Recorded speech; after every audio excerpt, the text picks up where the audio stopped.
नमस्कार दोस्तों, स्वागत है आपका एजुकेशन फर्स्ट के इस यूट्यूब चैनल पे। आज का जो हमारा करंट अफेयर का टॉपिक है वो है नेशनल रिक्रूटमेंट एजेंसी एनआरए। इसके बारे में आज हम पढ़ेंगे और सीईटी के बारे में पढ़ेंगे। मुझे लगता है कि सोशल मीडिया साइट से, इंटरनेट से और ऑफिशियल वेबसाइट से और आपके आसपास के फ्रेंड से आपको पता लग गया होगा इसके बारे में, लेकिन आज हम इसकी डीप स्टडी करेंगे। कुछ इंपॉर्टेंट पॉइंट है। नॉर्मली आपको पता है कि सीईटी अप्लाई हो गया, एनआरए आ गया है, एक पेपर होगा, लेकिन उससे अंदर भी कुछ इन्फॉर्मेशन है जो आपको पता होनी चाहिए।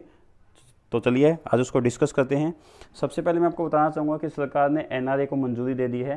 सरकार ने इसको शिक्षा नीति के तहत, याद रखिएगा, शिक्षा नीति के तहत इसको मंजूरी दी है। ठीक है, शिक्षा नीति के तहत इसको मंजूरी दी है और ये सरकारी नीति में आता है। याद रखिएगा, सरकार की नीतियाँ होती है जो सरकार अप्लाई करती है, तो एक सरकारी नीति है, इस चीज़ को याद रखिएगा। ठीक है, सरकारी नीतियों में आता है, सरकार की शिक्षा नीति है, नई शिक्षा नीति है ये, जिसमें आपको नेशनल रिक्रूटमेंट एजेंसी, जिसको हम राष्ट्रीय भर्ती एजेंसी भी कह देते हैं हिंदी में, राष्ट्रीय भर्ती एजेंसी या नेशनल रिक्रूटमेंट एजेंसी, इसके बारे में बात करेंगे। सरकार ने बोला कि आप एक एजेंसी बना लीजिए ऐसी, जो एजेंसी भारत के अंदर एक कॉमन टेस्ट कराएगी जिसका नाम दिया गया है CET, common eligibility test, common eligibility test.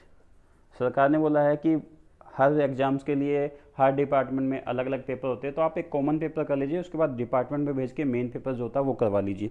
तो इसके बारे में हम पढ़ेंगे। तो उससे पहले आपको सबसे पहले एनआरए के बारे में भी डिटेल पता होनी चाहिए कि एनआरए कैसे काम करता है, एनआरए क्या है, क्या चीज़ें हैं, और एनआरए के बारे में, गठन के बारे में सरकार ने क्या बोला है और क्या हेल्प की है। ठीक है, तो सबसे पहले एनआरए को पढ़ लेते हैं। जैसे मैंने बताया था, शिक्षा नीति के अंदर एनआरए का गठन हुआ है, राष्ट्रीय भर्ती एजेंसी का। सरकार ने एनआरए के लिए टोटल 1517.70 करोड़ इतने रुपए आवंटित किए हैं। मतलब सरकार ने एनआरए के लिए 1517.70, ठीक है, ये 70 है, इतने करोड़ रुपए सरकार ने दिए हैं और ये सरकार ने 3 साल के लिए दिए हैं। मतलब 3 साल तक आप इनको यूज़ कर सकते हैं, इन पैसों को, इसके अंदर, एनआरए के अंदर। ठीक है, सरकार ने बोला है कि ये जो एजेंसी है ये कॉमन टेस्ट कराएगी जिसको सीईटी नाम दिया गया है, common eligibility test. Common eligibility test होगा तो एनआरए के अंदर जरूरी थोड़ी है कि एक ही निकाय होगा। जिन जिन निकायों के कॉमन टेस्ट इसके अंदर ऐड किए गए हैं उन लोगों को भी इसके अंदर शामिल किया गया है। तो जब भी इसके अंदर कोई, इस निकाय के अंदर जो काम होगा तो उसके अंदर कुछ सदस्य होंगे, तो उन सदस्यों में सबसे पहले आपका नाम आता है रेलवे मंत्रालय। ठीक है, रेलवे मंत्रालय की तरफ से इसमें सदस्य होंगे। दूसरा आपका आता है वित्त मंत्रालय। वित्त मंत्रालय की तरफ से जो है सदस्य होंगे जो वित्त सेवा आयोग से होंगे। वित्त मंत्रालय के अंदर जो वित्त सेवा आयोग होता है वहाँ से इसके अंदर सदस्य आएंगे। ठीक है, और एक इसके अंदर आपके आएंगे आरआरबी से, रेलवे रिक्रूटमेंट बोर्ड की तरफ से। ठीक है, एक इसके अंदर सदस्य आएंगे आपके आईबीपीएस से, जो सेंटर के अंदर जो बैंक के एग्ज़ाम होते हैं वो आईबीपीएस कराता है तो वहाँ से आएंगे, और एक आएंगे आपके एसएससी से। ठीक है, तो आप देख लीजिए, रेलवे मंत्रालय की तरफ से कोई सदस्य होगा, वित्त मंत्रालय की तरफ से कोई सदस्य होगा, आरआरबी की तरफ से होगा, आईबीपीएस की तरफ से होगा और एक एसएससी की तरफ से होगा। ये सब मिलके इसके अंदर होंगे। तो इस एजेंसी को आप कह सकते हैं कि ये बहुनिकाय एजेंसी है। ये एजेंसी कैसी है? बहुनिकाय। बहुनिकाय का मतलब ये होता है कि इसके अंदर बहुत सारे निकाय हैं जो आपस में मिलकर सामंजस्य स्थापित करके इसको चलाएंगे, इसके सीईटी को कंडक्ट करवाएंगे। ठीक है, इनसे प्रतिनिधि जो है वो इसमें शामिल होकर इसको चलाएंगे, इसलिए बहुनिकाय है। मैंने आपको इसके पैसे के बारे में बता दिया था, 1517.70 करोड़, ऐसे आप याद कर सकते हैं जैसे आपको सही रहे।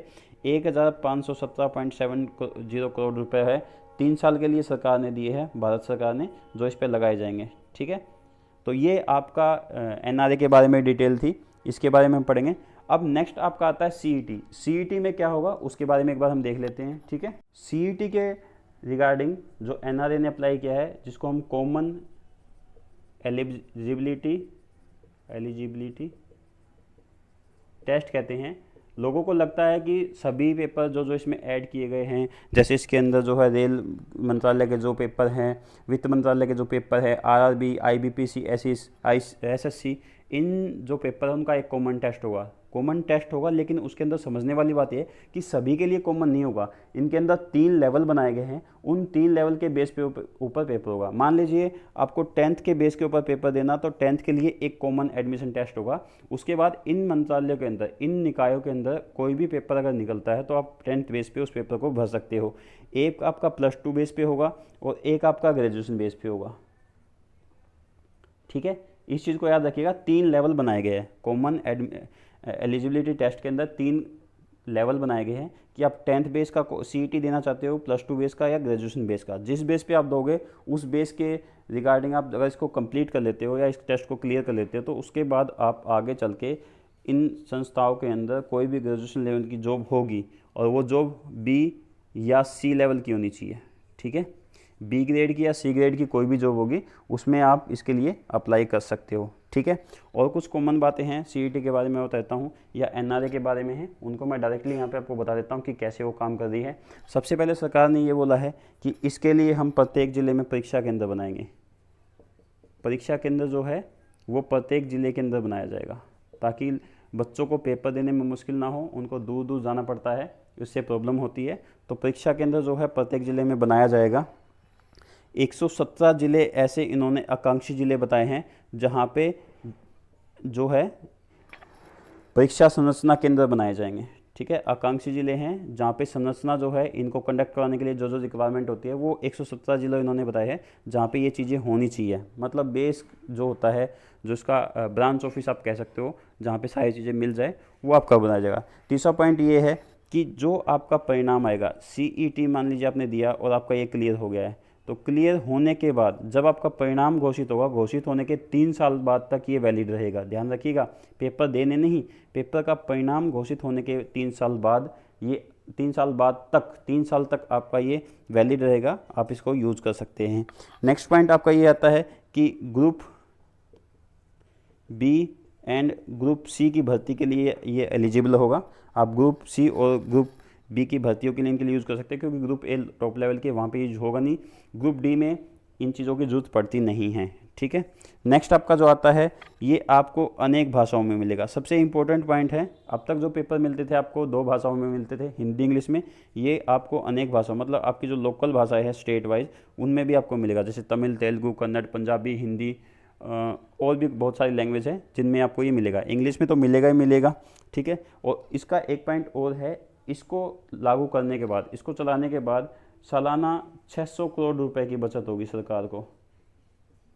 ठीक है, 600 करोड़ रुपए की बचत होगी। याद रखिएगा, लगेगा कितना वो है अलग, और बचत कितनी होगी, 600 करोड़ रुपए की। क्यों? क्योंकि जब भी किसी संस्था को पेपर करवाना पड़ता है, और हमारे पास इतनी संस्थाएं जो अलग अलग पेपर कराती है, तो उनको पेपर कराने के लिए जो एडमिनिस्ट्रेशन है, जो पेपर वर्क है, जो ड्यूटी है, उन पर पैसा खर्च होता है, वो बच जाएगा, और लगभग 600 करोड़ रुपये उनका बच जाएगा। ठीक है, तो NRA के बारे में, CET के बारे में कुछ इन्फॉर्मेशन थी, आप याद कर लीजिएगा कि ये कैसे कैसे हैं, इनके नोट्स बना लीजिएगा अपने लिए।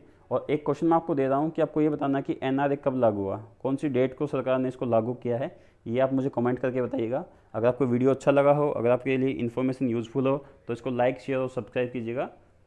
आज की क्लास के लिए इतना ही, थैंक यू।